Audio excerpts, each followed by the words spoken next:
have the Ayatollah of fantasy rock and roll with us today, Adam Rank. How you doing, Rank? They look great in person, and I just can't wait till next year where we can pack it full of 25,000. Hey, Bob, how you doing? Hey, I'm doing great. I didn't know it was Ball Guys Day. It was being ranked. I mean, how can you lose? This is the Dynasty Vipers ViperCast.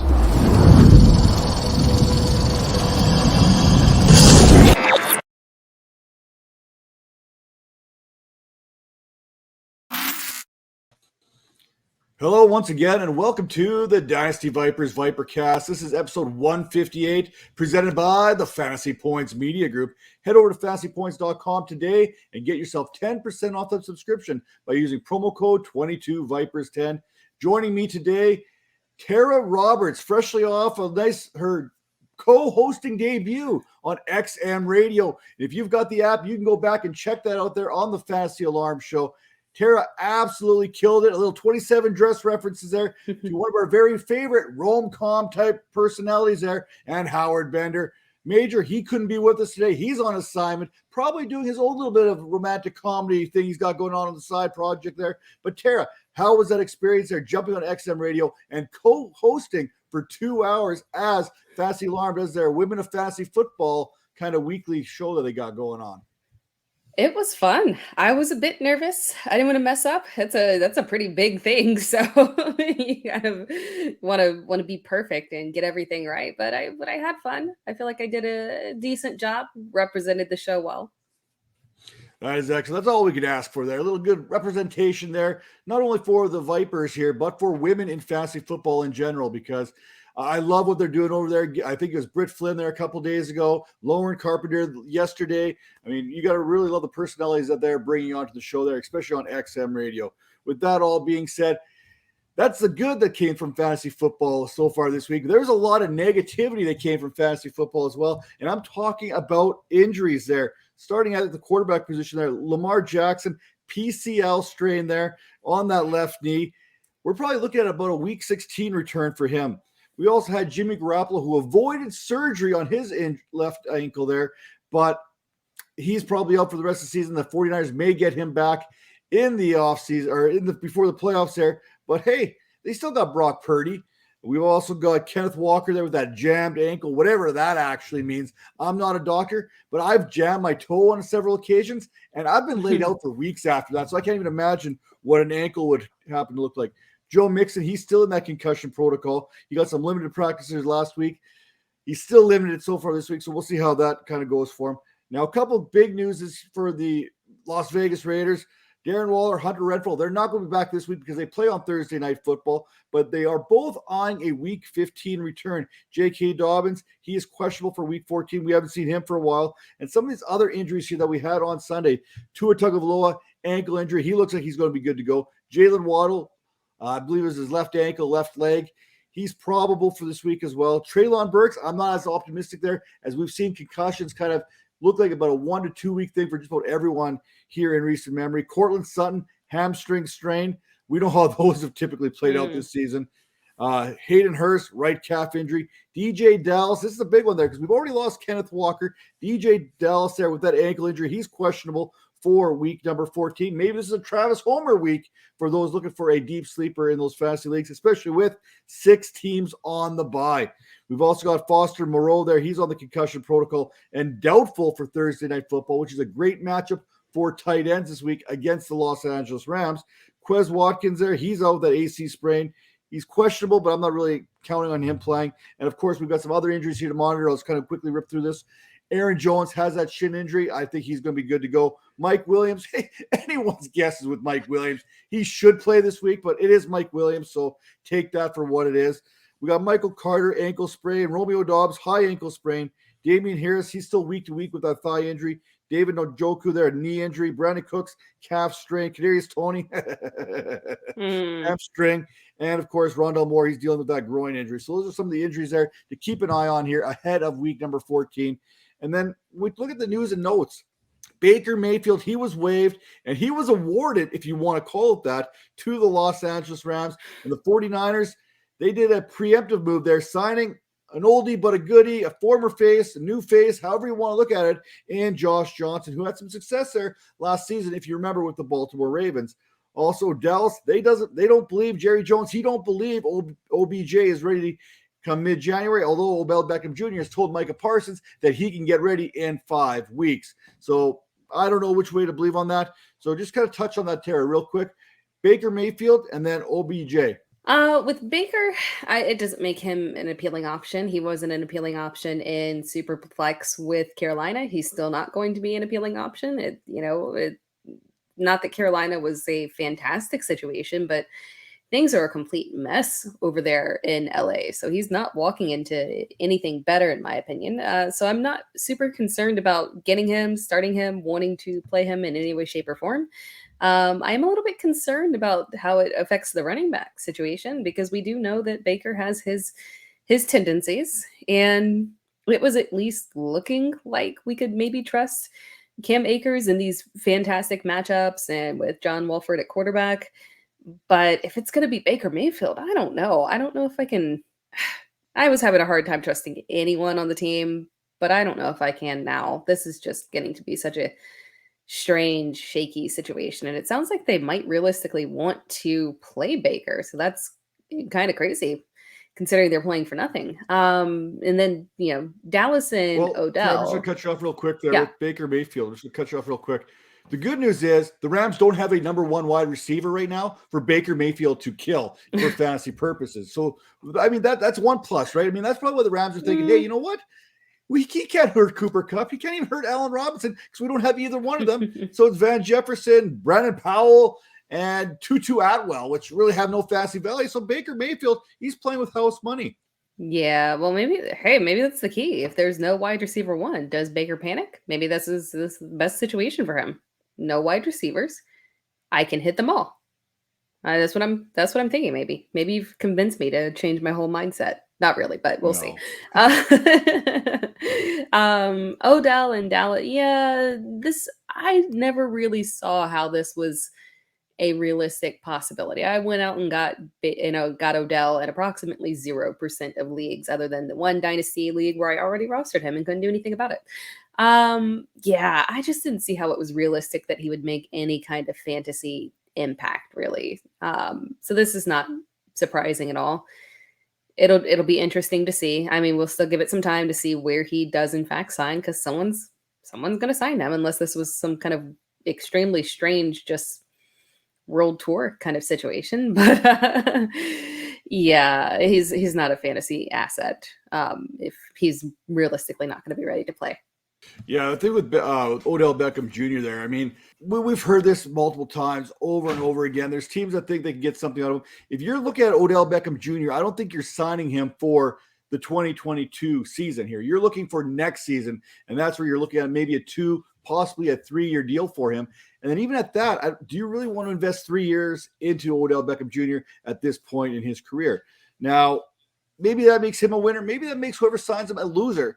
But when we look at winners and losers from last week, Major's kicking us off with his major winner being Samaje Perine. Well, his biggest loser for week number 13 was Aaron Jones. So, Tara, what do you say about your winners and losers here, looking back at a week that was? My winner is going to be Josh Jacobs. And if you caught the Fantasy Alarm show, I did the Wednesday show is love letters. And my love letter was to Josh Jacobs. So, Matt, as a Josh Jacobs stan, you got to go back and listen to it because it's very, very sweet for him. But my winner is Josh Jacobs because he's permanently removed himself from practice. Congratulations, Josh. Practice? We're talking about practice. We don't need practice. After not practicing and being a game time decision, he literally went out and did yet another insane game. I mean, it was obviously a letdown from the prior week, but still better than the vast majority of running backs. So it didn't really matter. He had the most rushing yards of any running back on the day at 144. He is on fire. He is absolutely insane. And you just start him. It doesn't matter if he's dealing with an injury. It doesn't matter what the matchup is. The man has run for good yardage twice on Denver, a team that absolutely obliterates run offense as a whole, but really running backs too. So, I mean, it's just right here. This is a guy that you have to trust on everything. Yes, he is very close, because Matt wants me to point out, because he loves to take shots at Austin Eckler. He's close to closing the gap on Austin Eckler in PPR. That's not a knock on Austin Eckler. That's pretty impressive that it took Josh Jacobs absolutely running at an insane level. He's the most rushing yards of anybody. He's in top 3 in rushing touchdowns. So yeah, good for him. Incredible. And he's been doing this. He's on like a historical pace right now. You mentioned that leading the league in rushing there. He's over 1,300 yards there. He's at another 300 yards in the passing game. He's already at over 1,600 scrimmage yards so far, which actually leads the NFL right now. The next closest player to him is Tyreek Hill. And we know what kind of historical pace Tyreek Hill was on up until just a couple weeks ago. So that's no knock on Austin Eckler by any stretch. But when we look back a couple weeks ago, when Major said that his bold take was Christian McCaffrey catching Austin Eckler here for that number 1 wide running back there in fantasy, none of us would have called Josh Jacobs coming out of nowhere, being that dark horse back to kind of catch up and close that gap. He's within 5 points right now in PPR, and he is the number 1 standard and half PPR back right now. So we know he's definitely a winner here, and we can go on and on about him. I mean, I do that already on my primetime preview there, the Raiders versus the Rams this week. You can catch that on the Vipers Network there. So let's talk about a loser from week 1, which actually, it cuts deep. It does, because last week should have really, I mean, it was a bad matchup, but I wanted to see him thrive. And apparently there was some minor injury that might have been going on there. There's no official thing that he's dealing with, but apparently that might have been the reason for low usage for Jeff Wilson, because that's got to be it. Otherwise, I can't wrap my head around it. Why, after, coming in and gaining a stronghold on the backfield, Wilson's role was significantly reduced. He was only at a 37% snap count, with Mostert at 61. Even Alec Ingold outsnapped him. He had 1 carry for 3 yards and 0.3 fantasy points. 0.3. That was something I could not fathom happening. So yeah, that was my unfortunate loser of the week, and I hate that. Yeah, that was a tough one. I mean, that was a prime time revenge game there. We had Mostert there. We had Wilson there. We had McDaniel visiting his old team there in San Francisco. And we got a whole lot of nothing out of that contest.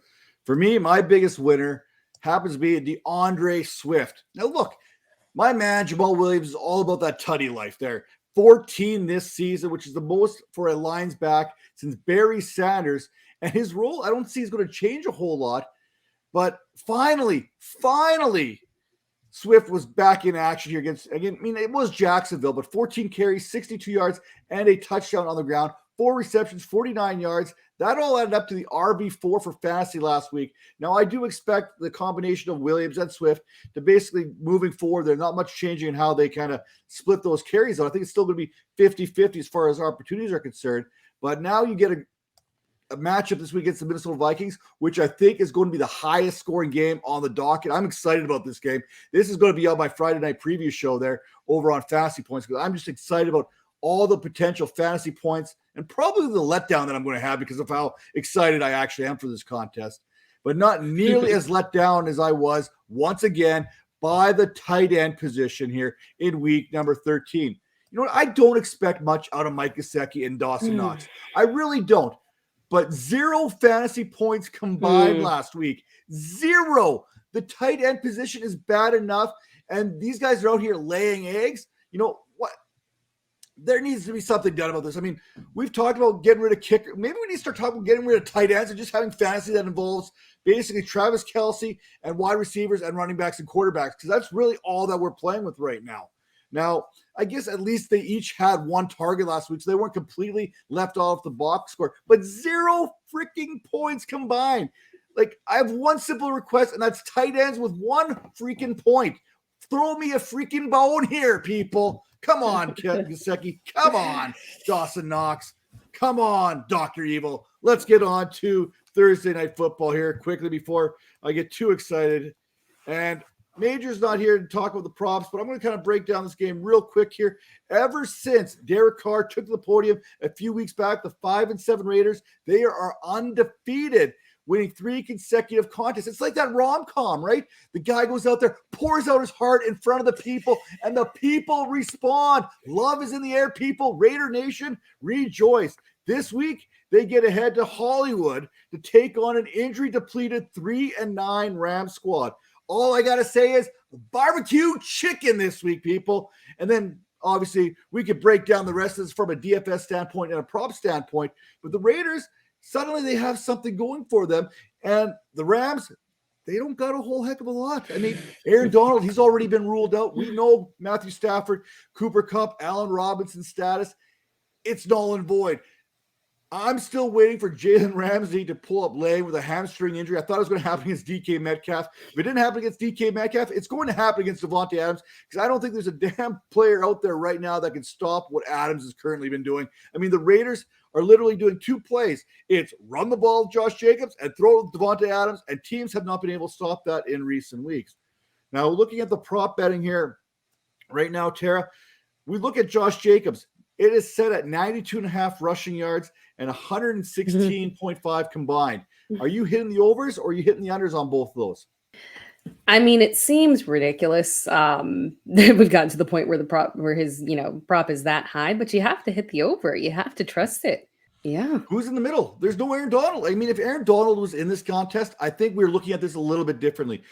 But I'm looking at this, I'm like, I don't see anyone who's going to stop them. Bobby Wagner is second level all-pro versus, and I'll say it right now, and maybe I'm crazy, and you've seen me on the show long enough to know that, sometimes I throw some outlandish comments out there, but I think we really have to consider Josh Jacobs as the offensive player of the year right now.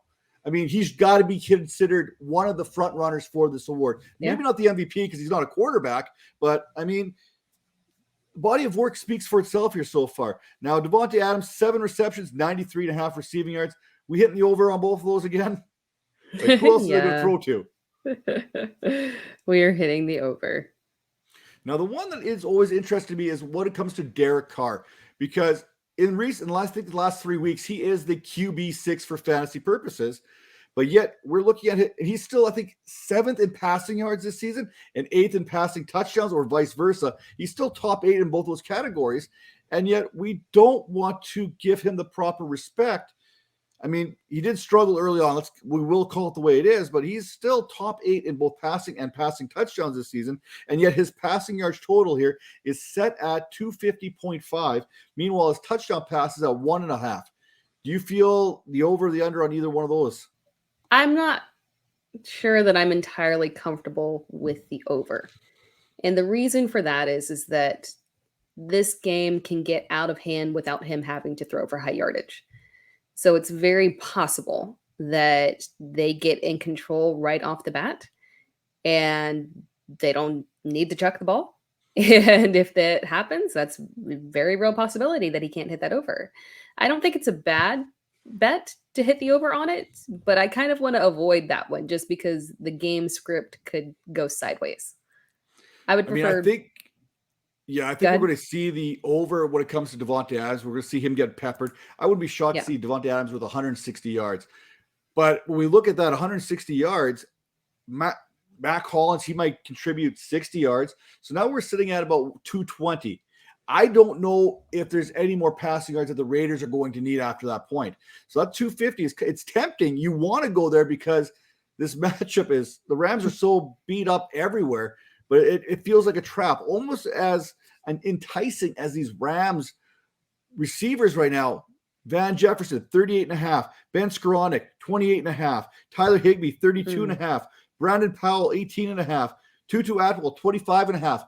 You want to say they're going to hit the over on every single one of those because it's really one pass and these guys are going to do it. In fact, Tutu Atwell, Brandon Powell there, they hit the over last week. They also added some rushing yards in this Rams offense, but it is so bad. We don't even know if it's going to be John Wolford. We don't know if it's going to be Bryce Perkins. We don't even know if it's going to be Baker Mayfield under center right now. So it's anyone's bet right now. For me, I'm pretty much avoiding anything on the Rams side here because I don't know what this offense is going to look like here on Thursday night, but I do know one thing. It's probably not going to be good. So from a DFS standpoint, Tara, what do you got for us? I mean, there's quite a few interesting ways that you could build this, but the core of it is that you just honestly want to stack this with Raiders in any way that you can. You have to pepper in one, maybe two Rams, but the vast majority of this should be built around the Raiders offense. The easy thing to go with is Devontae Adams in the captain position. It's going to be common. It's the most expensive, though. You're probably not going to be able to get super different with it, but it makes the most sense in terms of where you can get the most upside and the most reliability. And if you're going with Devontae Adams, you want to pair with Derek Carr, who is not cheap as well. But we've got some options within this slate that you could look at and realistically try and get there to where you can grab up all those top end guys.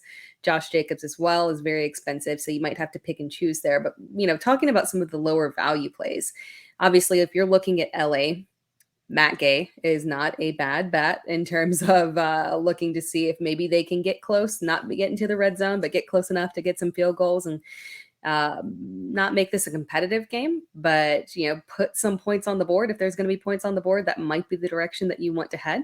You mentioned one guy that I'm mildly interested at just 2,400 on DraftKings, Brandon Powell.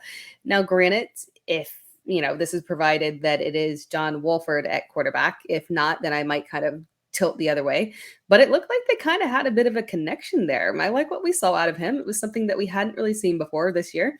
He played his highest snap count, so obviously he is stepping up or one of his second highest snap count, I think maybe, stepping up in the absence of Allen Robinson. 4 receptions on 4 targets. Yardage was not really there, but 39, it's, superior than some of the other guys. So I think it's kind of interesting to maybe take a low end swing at him. He is questionable with an injury, but if he is active, I would go that direction. And then surprise, surprise, I kind of like the Raiders defense in this matchup as well. 5,200 on DraftKings, not the most price friendly option on defense, but I think it's very reasonable that they could get multiple turnovers. And then if you're looking for another low end stab, I kind of like Amir Abdullah. This is not a knock on Josh Jacobs at all. But again, if this game gets out of hand and they want to preserve that calf of Josh Jacobs, they can turn and give a little volume to Amir Abdullah, who's not going to get a ton of work on the ground, but does have pass catching upside, PPR value, good for DraftKings. So that's the direction that I would take my lineup. Yeah, I don't hate that at all. I mean, John Wolford, 2 interceptions there. I think it was a week ago. So things are not the greatest there. I'm expecting him to be under center for this contest, but we'll have to wait right up to game time to see who is in and who is out for as far as the Rams quarterbacks are, because they go multiple ways there with the 3 quarterback situation that they go on. I can't see Baker Mayfield suiting up for this one, being basically waived on Tuesday, awarded on Wednesday, and then we're getting into Thursday Night Football. I think it's too short of a period there for him. Yeah. Now let's hit to our mailbag here. We'll do a little bit of rapid fire here real quick before we get into our Week 14 starts and sits. First question, start 3 of these players and drop 1. So we've got AJ Dillon and Cordell Patterson on a bye. So obviously we're not starting either one of those. So it comes down to DeAndre Swift, James Conner, Isaiah Pacheco, Dante Foreman, or Raheem Mostert. Which 3 are you starting? Man. I want to start Swift. I'm trusting this Swift comeback situation. I think there's some upside there for him. He appears to be healthy. I like the things that I heard from the coaching staff, and I like what I saw last week. He looked fantastic, so I'm going that direction. Got a touchdown. Yay. Congratulations, DeAndre Swift. And then I do want to go with Donta Foreman. I know that one kind of might rub people a little bit the wrong way because he's been kind of up and down and reliable since kind of taking over there. And he is questionable, but it seems like he is trending to play. And if he's active, I'm 100% okay with starting him, considering that this is a fantastic matchup for him. So you want to start your guys in fantastic matchups. And then between James Conner and Isaiah Pacheco, that one is a tough one. I'm not going to lie. It depends on the league format, whether or not it's PPR, because obviously Conner does have pass catching upside, but he has a really difficult matchup. So you might want to lean towards Isaiah Pacheco. Not the best matchup in the world either, but man, does he run hard. If I have confidence that anyone can run through that defense, Isaiah Pacheco, I can see it happening. Yeah, I think we're in agreement when we're talking about dropping one. We're not dropping AJ Dillon because there's some value to be had there. Cordell Patterson, same thing.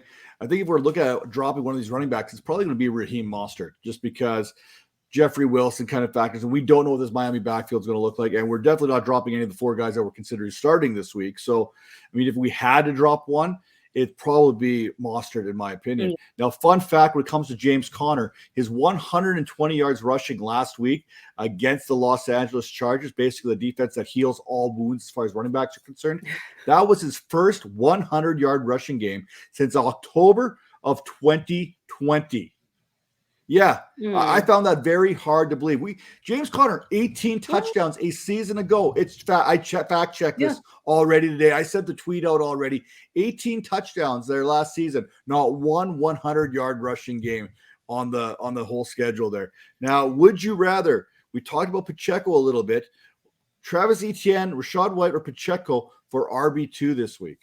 The highest upside play is definitely ETN, and I think I would swing for the high upside play with ETN. Then it would be Rachaad White for me as well. Pretty safe floor there. Yeah, I'm in agreement there with that for the most part there. I mean, ETN number 1, and then Pacheco, Rachaad White, depending on what you're looking for as far as that's concerned there. I mean, San Francisco's a tough defense there for the Tampa Bay Buccaneers to be facing. We'll see how that transpires. But, I mean, if you're looking at just the one, it's ETN. James Cook or Cam Akers? Give me James Cook. Agreed once again. I hate people laying an egg on Thursday Night Football, so I'll take the upside play here in Buffalo. DJ Moore or give me the damn ball, George Pickens? You're testing me here. I'm gonna go with DJ Moore. Now, granted, Baltimore is not a terrible matchup, but I still like DJ Moore and the connection that he has with Sam Darnold, so I'm okay with that. And I don't think you can go wrong with either one of these plays. I think they're both going to be good plays. I'm going to go with George Pickens and go with the old squeaky wheel gets the grease. And since you're the number 2 wide receiver, you're not going to have to deal with Marlon Humphrey. You get Marcus Peters this week against Baltimore. Marlon Humphrey, the last 2 weeks, has shadowed receivers, whether it's the outside guy in Cortland Sutton or whether it's a slot receiver in Christian Kirk the week before. So Baltimore has been shadowing the number 1 receiver. I think they have to feel that Deontay Johnson, who is the most inefficient receiver in the NFL this season, has got to be the number 1 for Pittsburgh. I think this is the game that George Pickens has a big-time game here. But, I mean, I could be swinging for the fences here. I could be misreading the situation, and maybe Baltimore will think that George Pickens is the number 1 guy and Deontay Johnson has the big-time week. But I'm going to go squeaky wheel, George Pickens. Mike Tomlin says he likes that. I mean, Mike Tomlin's dealt with a lot of head cases there, the wide receiver for Pittsburgh. So if anyone can get this figured out, it's going to be Mike Tomlin. Jeffrey Wilson or Dante Foreman? And we remember, Wilson's got the Chargers this week, and that is the medicine for all poor running back play. It is. I want to say Wilson. I do like Foreman, though, this week. I think I still lean towards maybe you go with the one that is supposedly not injured, because Seattle is a good matchup, too. So maybe just go with the one in Jeff Wilson that's supposedly healthy and avoid the one with the injury concerns. Yeah, I mean, I'm going to go. I don't want to. I'm a scorned lover. I'm going to talk about this here a little bit later when we get to our starts and sits. I'm probably going to lean Foreman there just because. We'll get into that in just a second here. Now, this is my biggest question. This is for me personally. I mean, this is from a friend of mine who basically said, how many quarterbacks is too many quarterbacks in a QB1 league if your opponent's only quarterback is on a bye? So is this a picking up quarterbacks to block? This is a quarterback blocking scenario. You're currently sitting 4th. He's sitting 2nd. If you win this matchup because of points forward, now you jump to 2nd, which gives you a first-round bye in the playoffs. I can't answer it because it depends on who you're dropping. I mean, if you're dropping somebody that doesn't have, if you've got room to drop and try to block, then yeah, go ahead and do it. But if not, are we really trying to let go of valuable assets for that purpose? I don't know. I don't think I would do that. Well, I did. And I don't feel bad about it in the least bit. I dropped Jordan Mason and Ty Johnson, and I picked up Tyler Huntley and Mac Jones to go along with Joe Burrow and Jalen Hurts in a one quarterback league in the Kings Classic. So my opponent is going to be forced to start Davis Mills or John Wolford, as though they're the only two quarterbacks left in free agency. And I don't know if they're still left, because I know there's another team that needed a quarterback this week. So I don't even feel bad about it, because I'm also the highest scoring team in that league right now. It's that I'm in that situation where you're like 8-5, but you've got more points for by like 100 on everyone else. So there's some bad luck there. Situation. Oh, that's one of my biggest fantasy pet peeves. That drives me crazy. Having the highest scoring and then having like a record that doesn't quite correspond with the production. Like I am have the second highest point total in a league, and that just recently got overtaken. And I'm in 6th place fighting for my life. And it's just like, come on, man. That's why I like those leagues. And commissioners, if you're listening to this right now, you have to have, you know what, you can give your top 4 seeds right now to your best head-to-head records. I always like to go in the leagues that I'm commissioning. The 5th seed is the highest points for total of the remaining non-playoff teams outside of those top 4. And then the 6th seed goes to the highest all-play record.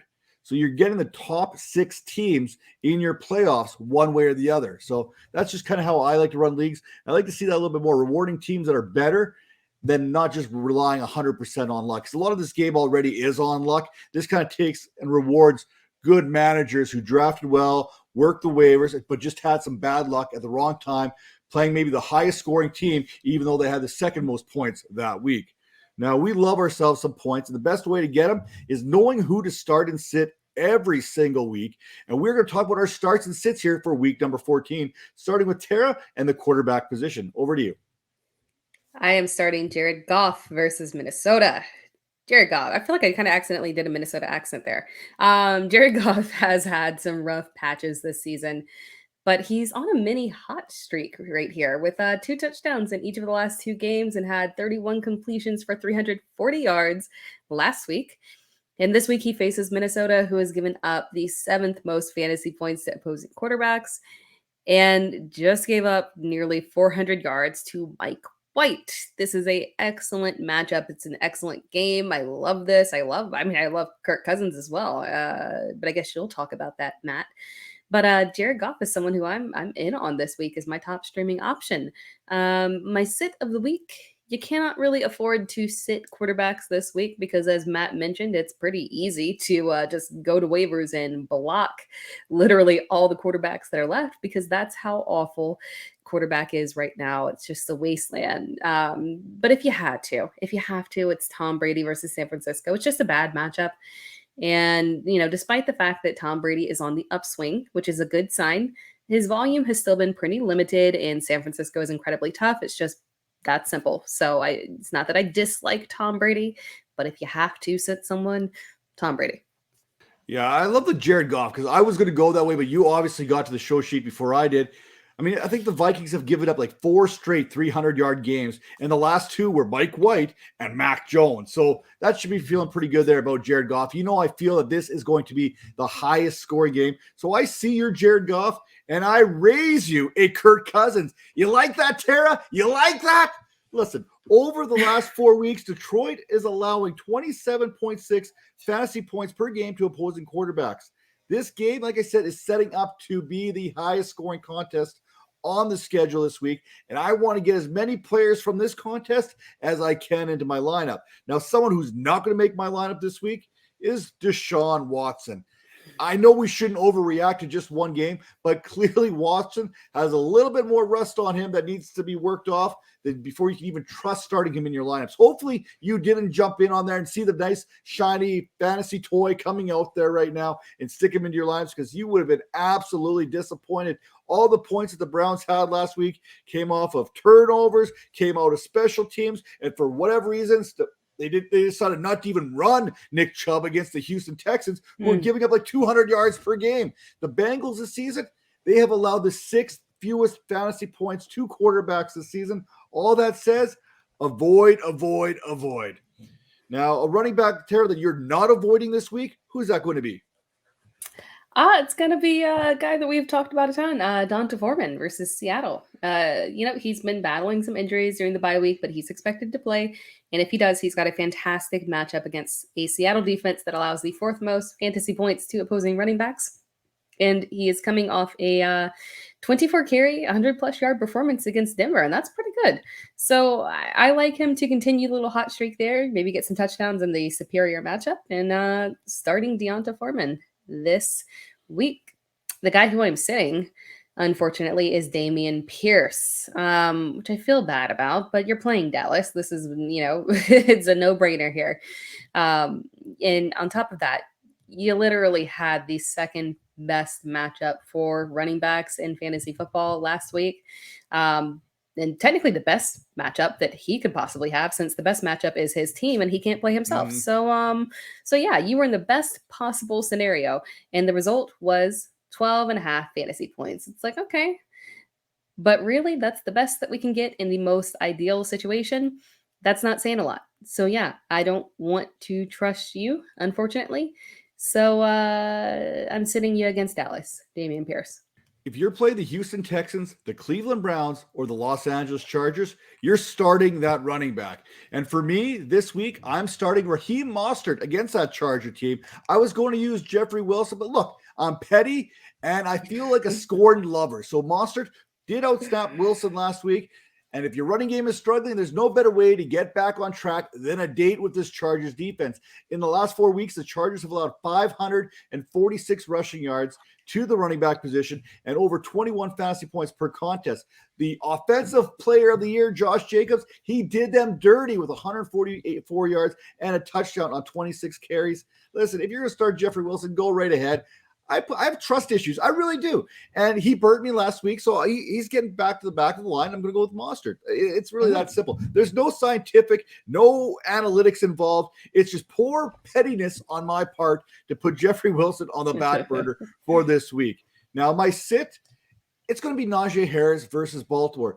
The Ravens' run defense has been getting it right in recent weeks, thanks in large part to Marlon Humphrey's shutdown ability, as he has been a shadow type corner here against Christian Kirk, against Cortland Sutton in previous weeks. All this means is I'm expecting him on Johnson and basically start George Pickens, like I said, but this has allowed the rest of the defense to focus on stopping the run. In the last 4 weeks, Baltimore has allowed a league low 134 yards on the ground, and they sit inside the top 6 when it comes to allowing fantasy points to running backs at 15.9 per contest. Najee Harris, he's done a couple good games here in a row. He's had a couple good games. But this Baltimore Ravens team seems to be clicking at just the right time, especially on the defensive side of the ball. So, again, I am fading Najee Harris again this week. Now, a wide receiver that you shouldn't be fading, I mean, this may be one of the hottest wide receivers in the National Football League right now. Who is your start for week number 14? My start for week number 14 is Garrett Wilson versus Buffalo. Don't let the tough matchup discourage you.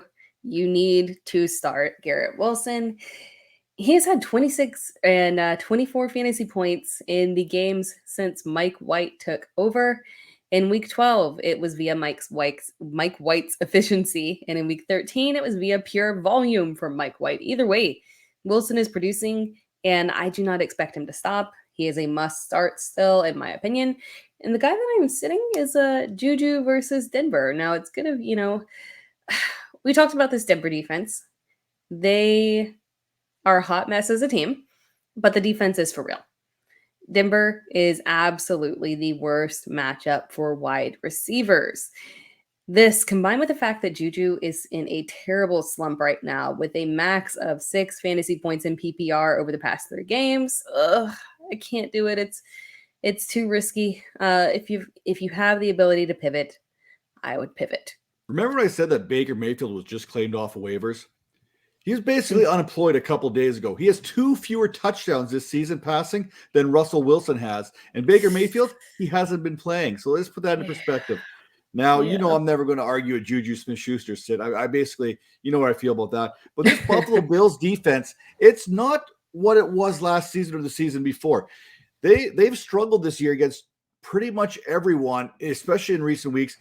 No no Micah Hyde, Jordan Poyer, he's kind of banged up. Tre'Davious White hasn't quite rounded back into shape. He just came back a couple weeks ago. It's been Dane Jackson and Teron Johnson that have been doing everything in the secondary, and they've had their hands full and they've struggled at times. So, I mean, Garrett Wilson, you can look at the stats, and again, this is going to be one of those games, the Jets and the Bills, that I preview on the Friday Night Hype Show. I've got some numbers there that you're going to make sure you check out before we get into this, and they're both favorable to both Garrett Wilson and maybe even Elijah Moore this week. Now, for me, on the starts, I told you about getting in on the Detroit Lions and the Minnesota Vikings. You're starting Justin Jefferson. You're starting Amon-Ra St. Brown. Those are no-brainers. How about we throw a DJ Chark in there right now? Now, I think Amon-Ra St. Brown could be the number one wide receiver this week when it's all said and done.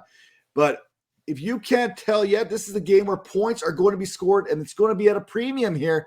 And DJ Chark is one of those big play threats every time he steps on the field. And he's lining up against a Vikings secondary that is allowing 39.6 fantasy points to receivers this season and nearly 43 fantasy points per game to the position over the last 4 weeks. In fact, looking strictly at receptions and yardage, the Vikings have allowed the most to receivers in both those categories over the last month. Now, sitting, I'm going to go back to the Buffalo Bills and the New York Jets game. I am sitting. Again, remember, I'm a very petty analyst. I am sitting Gabriel Davis. I am done. That is it. We are through. This is it. I mean, Davis is basically a newer, shinier version of Mike Williams. There, I'll say it right now. Remember Mike Williams? He's going to end up as a top 15 wide receiver when it's all said and done every single season, but he's going to give you like a 30-point week, and then he's going to give you a 0-point week. That's what we have in Gabriel Davis. I can't trust him. I won't trust him. I don't care what he does at the end of the season. I need consistency at my positions here. So there, I kind of went on that rant. I wanted to put Stephon Diggs in here because I want to give the Jets defense a little bit of credit. Sauce Gardner, DJ Reed, the other Michael Carter. This secondary, it is legit. They're young, they're aggressive, and they're good as it gets across the entire board. The secondary has allowed only 311 yards to receivers in the last 4 weeks and just 2 touchdowns. Now, you can't sit Stephon Diggs. That's why he's not on here. But I damn well can sit Gabriel Davis, and I'm going to sit him here. Now, people that you can sit every week is the tight end position. We just talked about it. It's Travis Kelce who leads all tight ends by like 100 fantasy points. That's where we are in this gap. If you're looking at value-based drafting, there's no one with that kind of range of outcomes right now. We've got receivers that are the top 4 that are all within like 5 points of each other. No, not at the tight end. But Tara, if you had to start a tight end this week, who's that tight end going to be? It's so funny. I just do want to touch on the way that Travis Kelce, having him just literally carries your team. Like, I've got one team where, now granted, the team should not have stacked up this way. I'm not going to call out the app that I was using, but the app might have had, is known to have some questionable ADPs. So if you don't know what you're doing, players can slip, which creates advantages for people that know what they're doing. So I might have ended up with an aggressively stacked team, and Travis Kelce was one of those guys that slipped. And the way that the value that he provides is so aggressive. You know how everyone has been, sitting, they can't put DeAndre Swift in their lineup, and it's just been such a struggle. I've just let Swift ride. He's been sitting there, haven't moved him, haven't cared. Why? Because what does it matter? I've got Travis Kelce every week. I have a 20-point advantage on literally anybody that I'm facing, so it doesn't matter. Crazy. Anyway, my start of the week at tight end, Greg Dulcich versus Kansas City. I love this man, and I love his hair, and I just, everyone stop making fun of him. His hair is glorious. But anyway, after a hot start, so is the mustache, by the way. Right? I like it. He's like Weird Al Yankovic. He has character, okay? He has character. I like him. I just feel I feel a kindred spirit with him. Have you ever seen, what's Harry Potter's name? Daniel Radcliffe? Is that who Harry Potter is? Radcliffe? Okay. Anyway, he plays Weird Al Yankovic. If you take Harry Potter playing Weird Al and you put him right beside Greg Dulcich, it's the same person. They're literally the same person. Makes sense.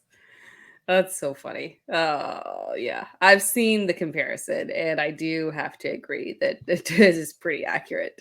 But aside from the glorious hair, you should also start him because he's off to an impressive start here as a rookie. After the hot start that he came in, immediately grasping the tight end one spot in Denver, he did cool off a bit, but that was not his fault, okay? That was Russell Wilson's fault. That was nothing to do with Dulcich. Russell was just having a hard time taking advantage of matchups, not providing enough volume for everyone to succeed, but that doesn't matter now. The volume is no longer going to be an issue because Cortland Sutton, unfortunately, is week to week with a hamstring injury and unlikely to play this week, and that benefits Greg Dulcich greatly. And in week 13, he had 6 receptions on 8 targets for 85 yards. And according to Nathaniel Hackett, which I don't know if I believe him or not, but we'll see on this one. He said specifically that Dulcich is going to get a wide receiver role, which makes sense because he is one of these athletic tight ends that can play that kind of Mark Andrews, Travis Kelce situation where really these are just athletic dudes that are getting out there catching the ball. That's the type of guy that he is. So let's see. Put your money where your mouth is, Nathaniel Hackett. Are you really going to roll him out there in a Mark Andrews type of role? Considering the situation that we have at tight end, I am willing to take that bet and roll him out. He is by far my top streaming option of the week. Guy that I'm going to avoid, unfortunately, is Foster Moreau. And this is not a knock to Foster Moreau, unfortunately. But again, what can you really do in an offense with Devontae Adams and Josh Jacobs? Quite honestly, like what upside are we truly expecting out of this man? And then we have pretty decent consistency from Mac Hollins. There's just not a lot left over. Maybe the one saving grace is that Moreau wants to put on a little bit of a show before Darren Waller comes back, because apparently he is right around the corner. But this man is coming off a game of 1 reception on 3 targets. In theory, there should be a boom game coming, but I can't trust that, honestly. He's touchdown dependent, and I don't want to risk it. I would rather pivot to options that are just more reliable. How bad is the tight end position? How bad is it, Matt? I'm looking at starting Tyler Higbee this week as a tight end. Listen, last week the Chargers, they allowed Gerald Everett to post his 5-catch, 80-yard performance. So the law of averages would say that Higbee is in line for a good start. Then again, he's coming off like a 2-catch, 15-yard performance last week, but he did see 5 of John Wolford's targets there. Look, tight end is bad, and I wouldn't doubt if Chigozie in there, Okawa there has a chance of being a top 5 tight end this week as much as anybody. That's literally where we're at when it comes to the tight end position. Travis Kelce, and then roll the dice and see what happens there with the rest of the position. Now, the guy I'm feeling a little bit better about sitting, and he's a good one, and I'm not going to sit him because you can't sit tight ends at all. There's literally no one that you can sit.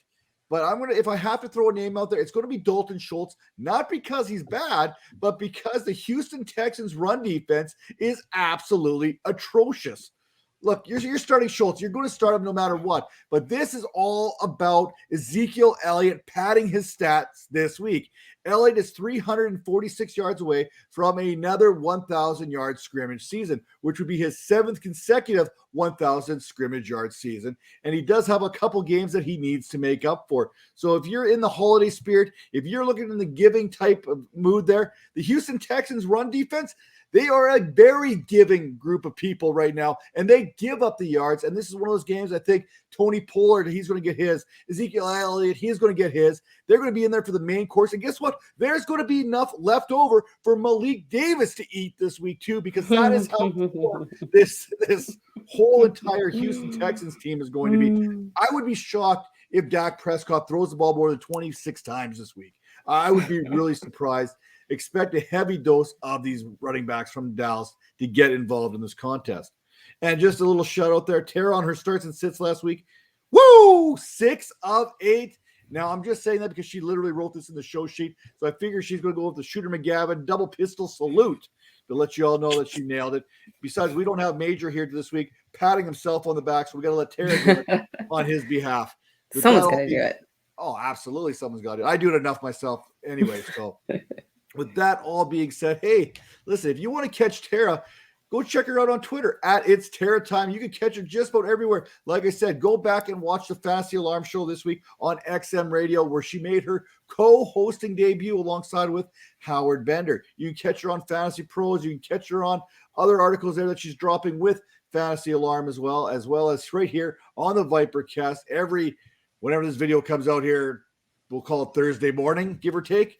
And then, of course, Major, you can catch him with Nick Script every Sunday morning with on the Fantasy Points YouTube channel there. And myself, hey, at Matt Donnelly FF. It doesn't get much simpler than that when you're looking at Twitter handles. So you catch me there on Twitter. You catch me on the Vipers Network here with my primetime previews. And, of course, every Friday, 8 p.m. Eastern, over on the Fantasy Points YouTube channel. And, of course, Fantasy Points, you want to score more? Head to fantasypoints.com today. Use promo code 22Vipers10. That'll get you 10% off the subscription and access to the Discord channel where you can meet Tara, where you can meet Major, myself, as well as John Hansen, Joe Dolan, Tom Broly, Graham Barfield, Scott Barrett, Jake Tribby, Wes Huber. I can go on and on about all the great minds and that Fantasy Points analytical team there that's always dropping that data for you each and every week. So make sure to check that out. Head to fantasypoints.com today. And you know what, Tara? I think that's a show. I think we're out of here. I think that's a wrap. And we will see you next week.